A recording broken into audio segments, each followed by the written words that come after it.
The research station Harmony's Edge floated quietly in space near the giant planet Kelthra. Inside the station, 847 creatures from 23 different alien worlds worked together peacefully. They were scientists studying tiny life forms that lived in the planet's thick atmosphere. Dr. Nira Velton was one of these scientists. She looked like a large moth with beautiful silver wings that sparkled in the light.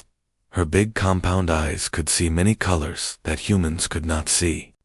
She was looking at a very small creature under her microscope when loud alarms started ringing throughout the station. Warning, warning, unknown ships coming closer. The station's computer announced in many different alien languages at once. Red lights flashed everywhere, making the corridors look scary.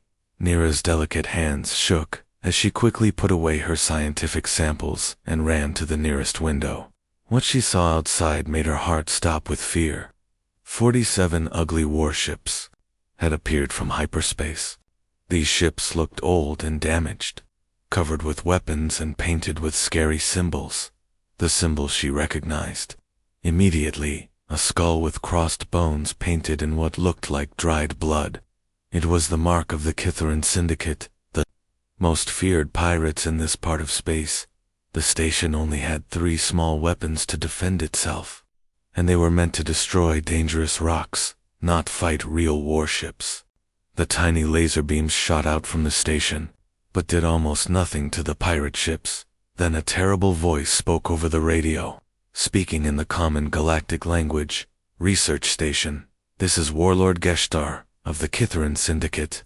You have 30 seconds to give up all your research and valuable things. We are coming aboard your station.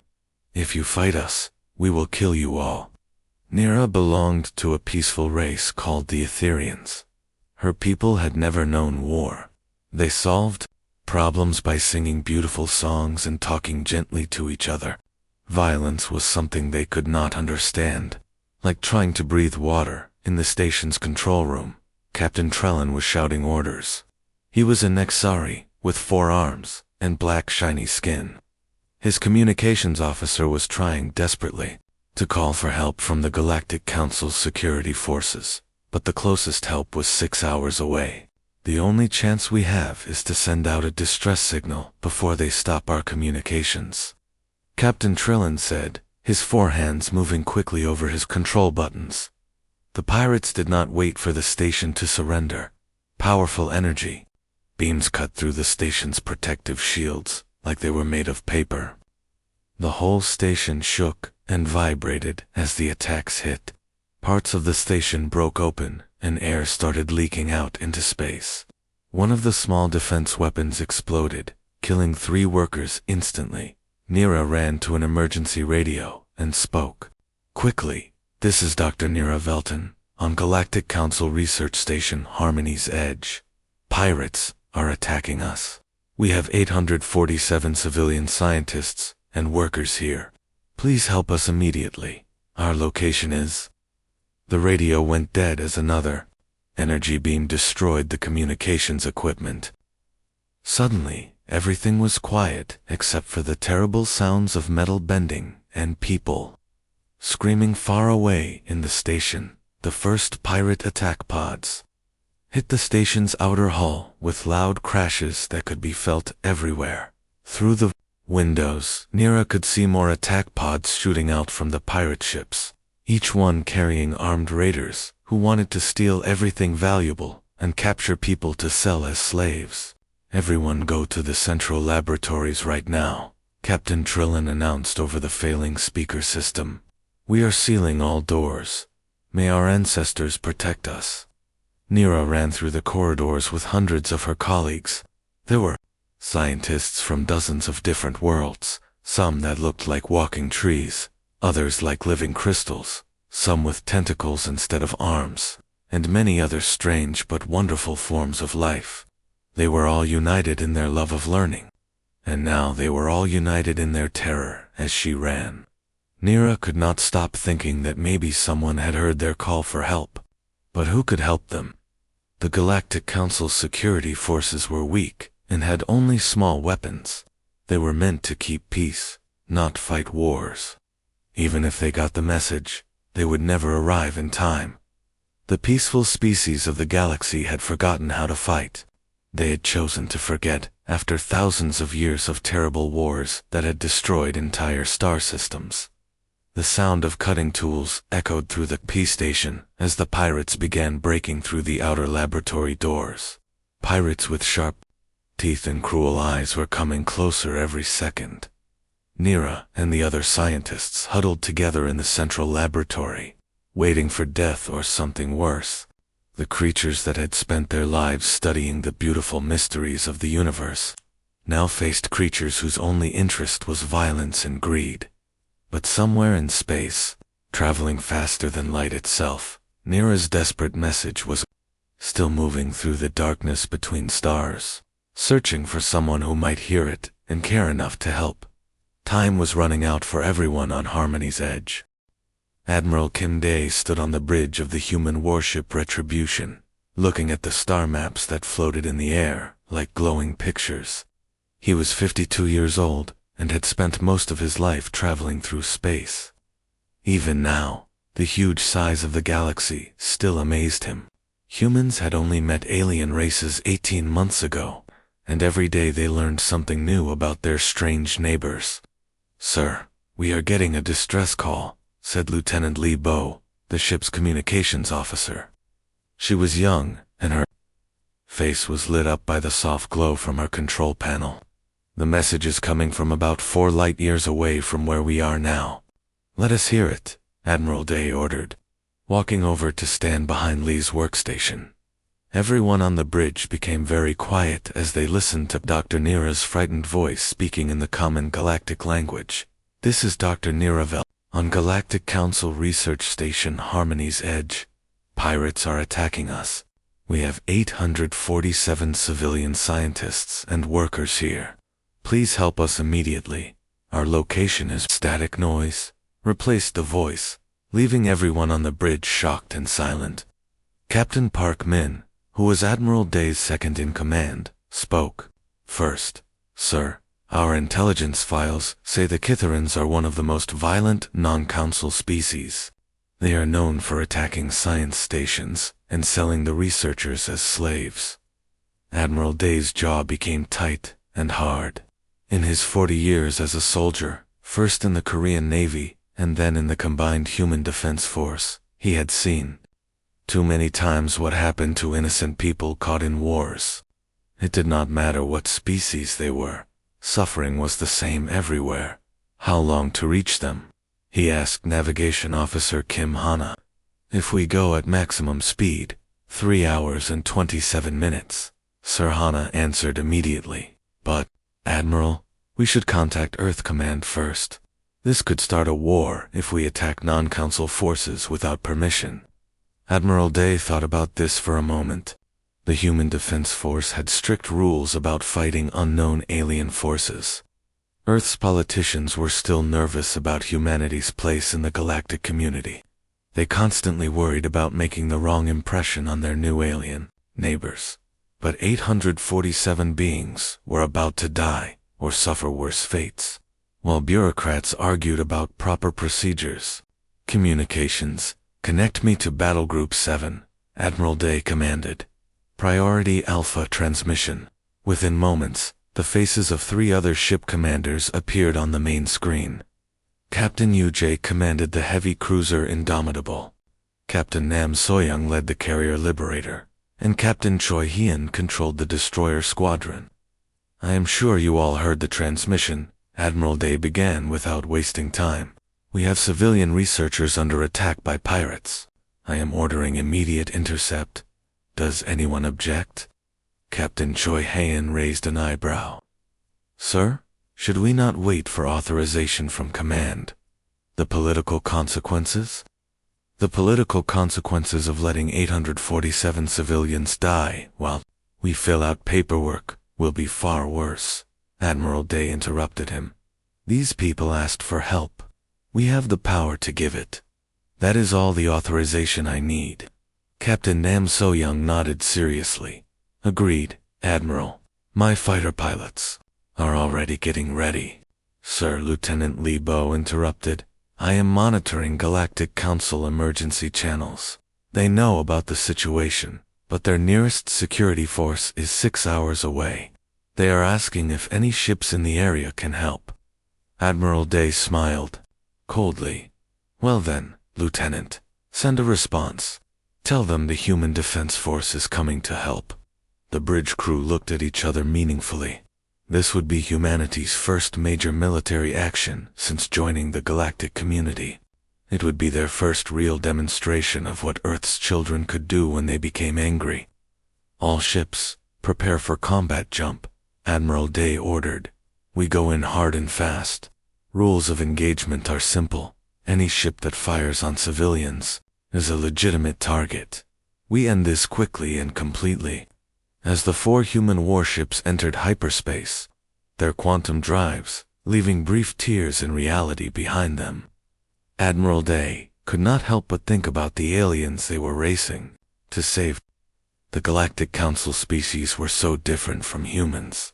Most had evolved on gentle worlds, where fighting was rare, where violence was unusual rather than a constant threat.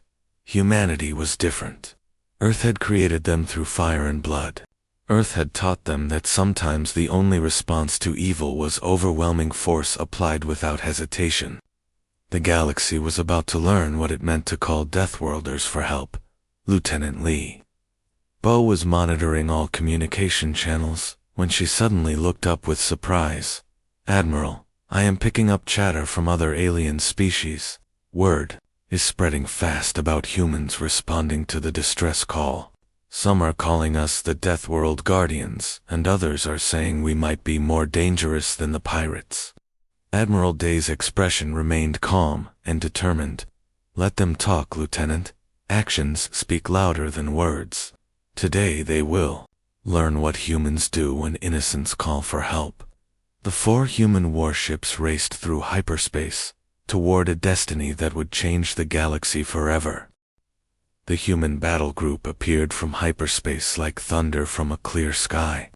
Their quantum drives created brief holes in space that closed with loud gravitational waves that could be felt across the entire star system. Admiral Kim Day stood on the bridge of retribution, his eyes studying the tactical display with the cold focus of a hunter watching its prey.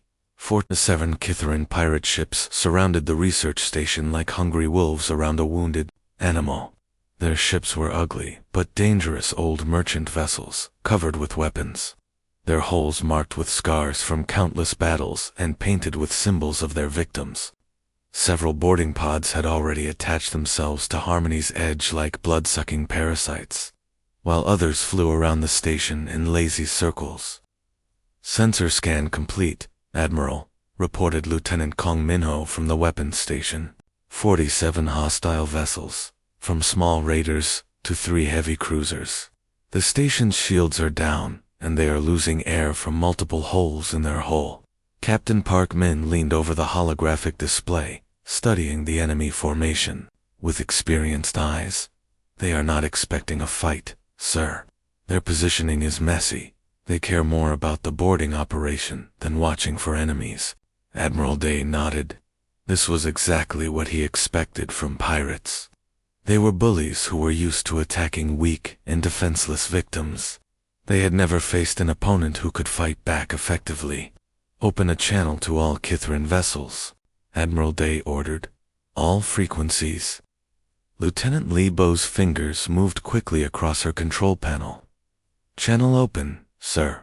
Admiral Day's voice carried the authority of 40 years in uniform as it broadcast across space. Kitharan vessels. This is Admiral Kim Day of the Human Defense Force. You are attacking a civilian research facility.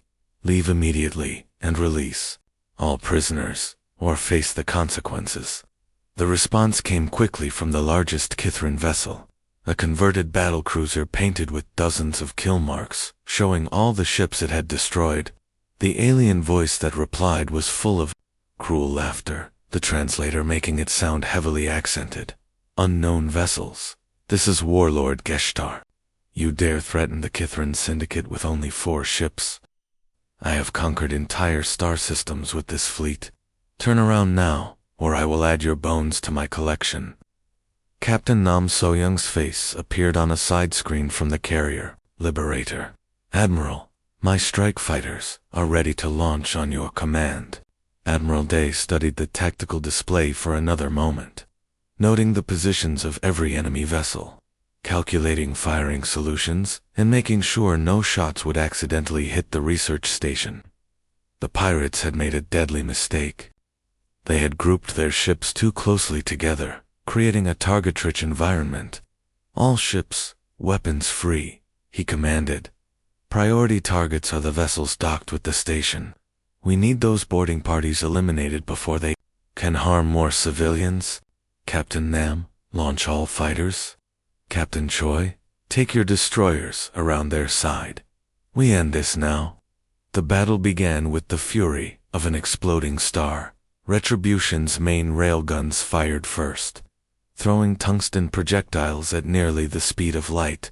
The supersonic rounds punched through the shields and armor of the nearest pirate vessel like paper, the kinetic energy creating a brief artificial sun as the ship's reactor exploded in a ball of fire. The carrier Liberator launched its full group of 72 fighters, sleek predators that curved through space in perfect formation before breaking off to attack individual targets. Each fighter carried enough firepower to destroy a city, and their pilots were veterans of humanity's colonial wars. Captain UJ's heavy cruiser, Indomitable, brought its plasma torpedo tubes online, filling space with streams of superheated matter that carved through the pirate formation like a hot knife through butter. The pirates returned fire, crude fusion missiles and particle beams, hit harmlessly against the humans' military-grade shields like raindrops on steel. "Direct hit on Target 7, reported Kang Minho, his voice professionally calm, despite the spectacular destruction shown on the tactical screen.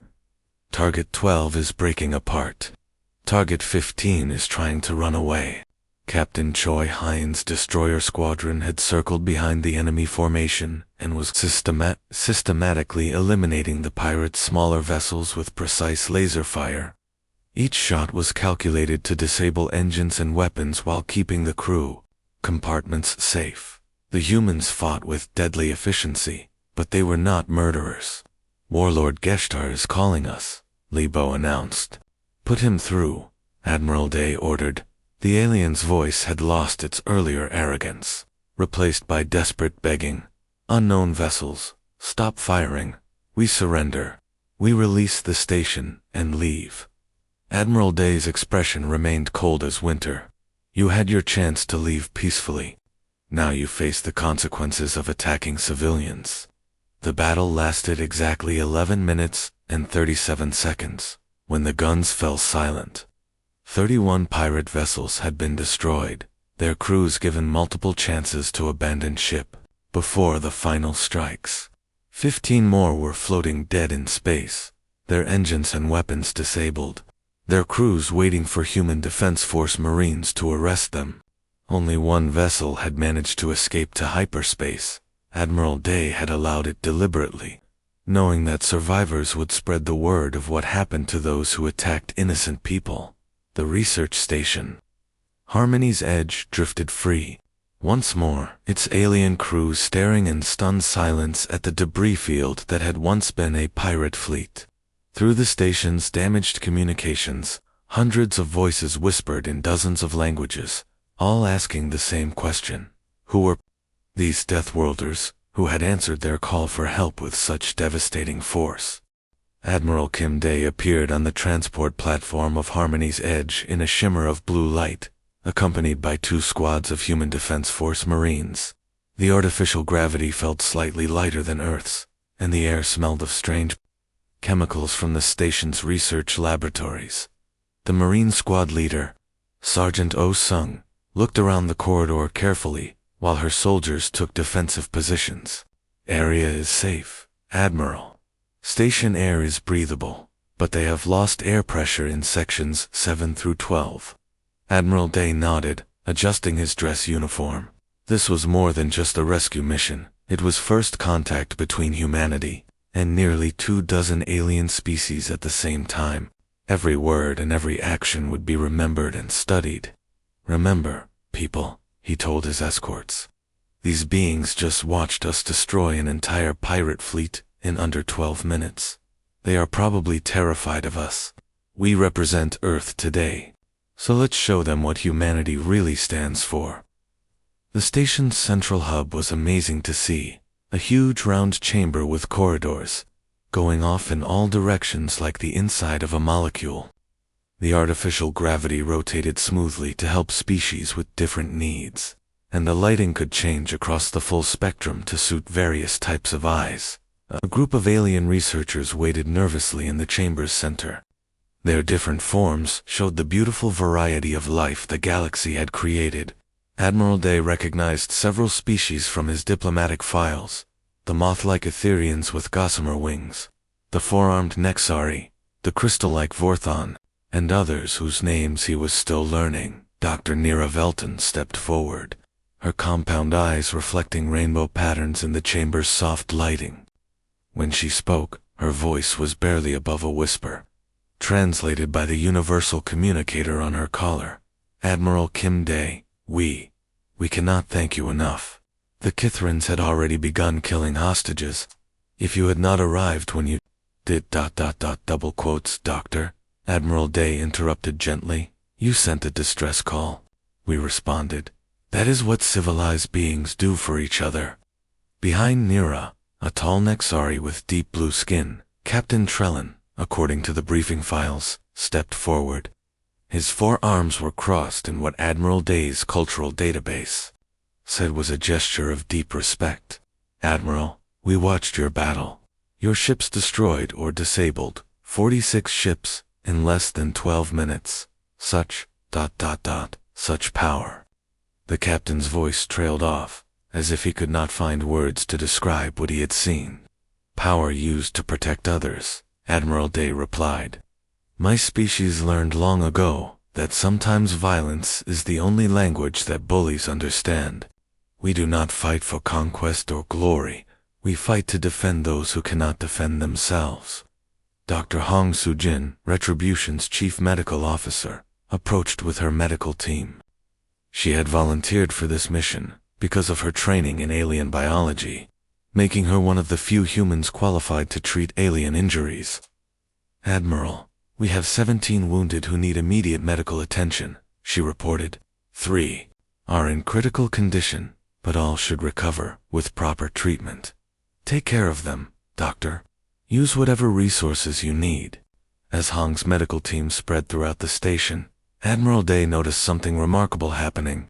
The alien researchers, who had initially been terrified of the humans who had shown such devastating military power, were beginning to relax as they watched human medical personnel treating their wounded with gentle skill.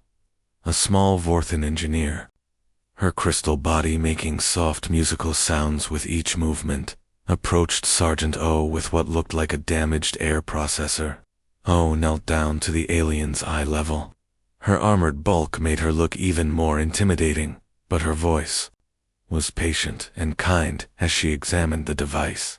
"Looks like the plasma tube got burned when they hit your main systems," O explained, pulling a repair kit from her belt. "Nothing we cannot fix. My squad has experience with air systems from our time on Titan." Lieutenant Commander Park Young, Retribution's chief engineer, was already working with the station's technical staff to restore main power and life support to the damaged sections. Despite the language barriers and technology differences, universal principles of engineering created an immediate bond between human and alien technical workers. Dr. Nira approached Admiral Day again, this time with an elderly Etherian whose wings had lost their youthful shine but whose eyes held the wisdom of years. "Admiral, this is Professor Cathara Vilmos, our station director. She wishes to ask you something." The elderly alien's voice was like wind chimes in a gentle breeze. "Admiral, why did your people respond so quickly to our distress call? The Galactic Council's own security forces were 6 hours away, yet you arrived in just over 3 hours. You did not know us, had no obligation to help us."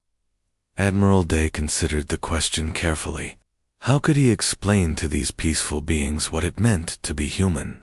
How could he describe the fire that burned in humanity's collective heart? The anger that awakened when they saw innocents being harmed. Professor, my species evolved on what you would call a death world. For thousands of years, we were surrounded by dangers that could destroy us.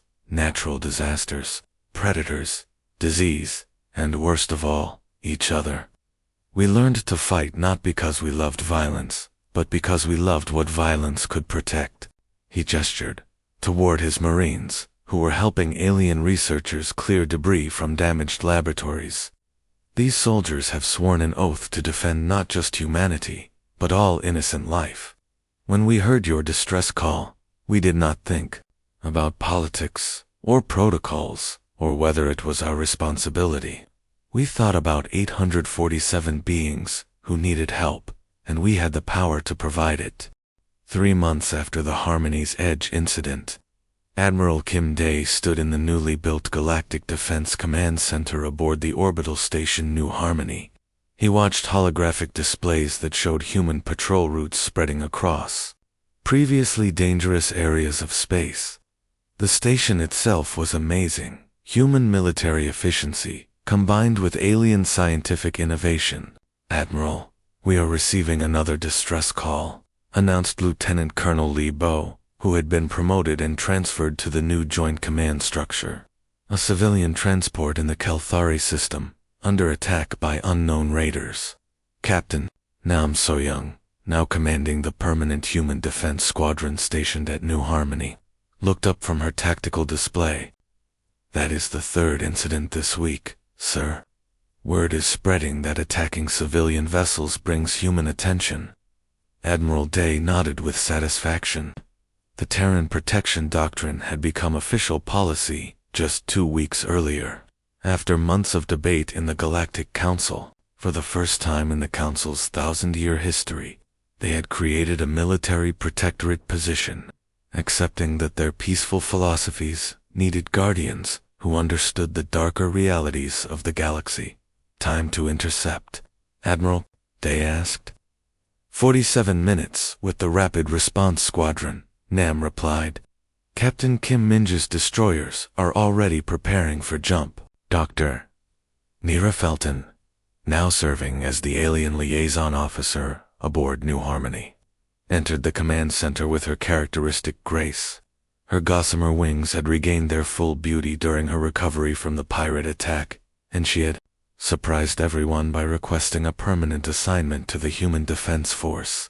Admiral, I have the manifest for the attacked transport, she reported, her voice carried by the improved universal translators. It is carrying 1,247 refugees from the Kithran Civil War, including 312 children. Admiral Day's expression became hard. The Kithran Syndicate had collapsed in the months following the Harmony's Edge incident, breaking into dozens of smaller factions that were now fighting each other with desperate violence. The refugees were often Kithrans running from their own species. Brutality, former pirates, and their families seeking safety in council space.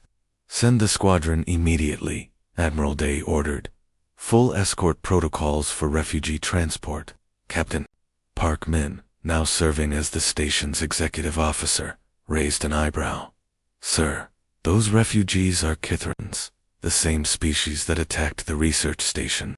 The same species that also includes children who were born into that life and want something better, Admiral Day replied firmly. We protect innocents, Captain. Their species does not matter. As Nam's squadron jumped to hyperspace, Admiral Day thought about how much had changed. The galaxy had learned that humans did not conquer, they protected. More importantly, they had learned that protection could be given to anyone who needed it, regardless of past conflicts or species loyalties. The command center's main display lit up with an incoming transmission from the Galactic Council chambers. Counselor Pethera Nimtel, an ancient Vorthan whose crystal form had witnessed centuries of galactic politics, appeared in full holographic detail. Admiral Day.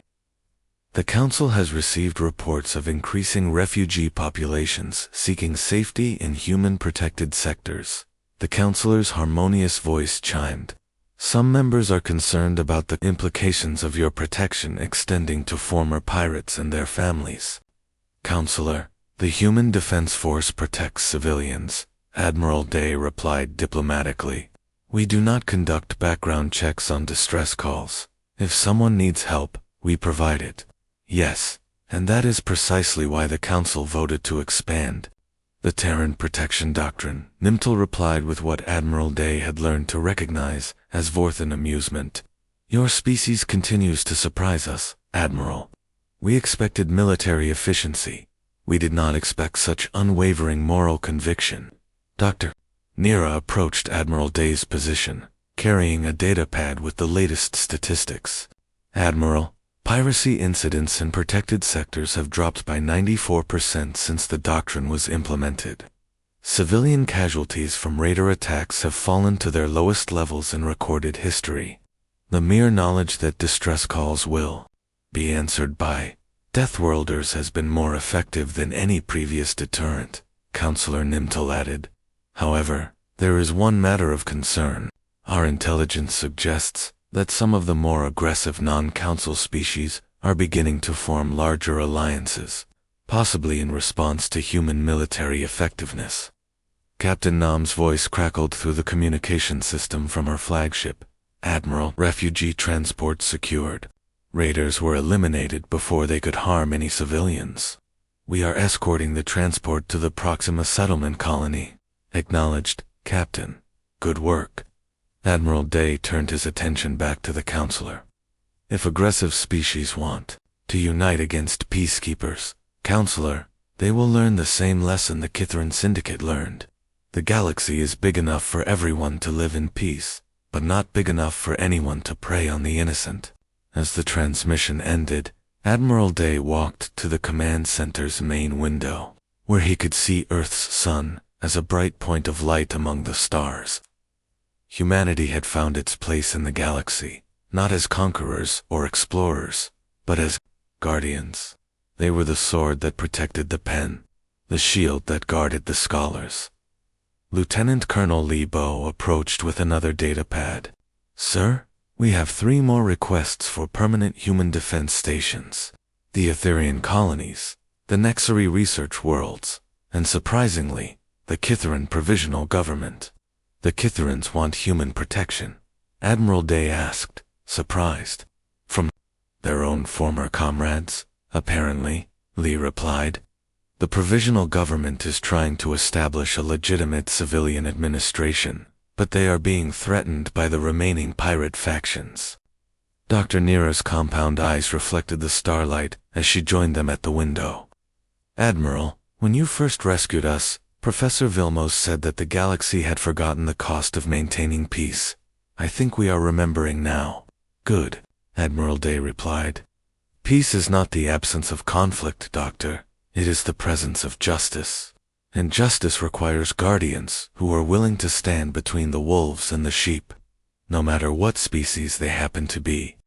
The communication system chimed with another incoming distress call, and the cycle began again. Somewhere in the darkness between the stars, innocent beings were calling for help, and the Deathworlders of Earth would answer.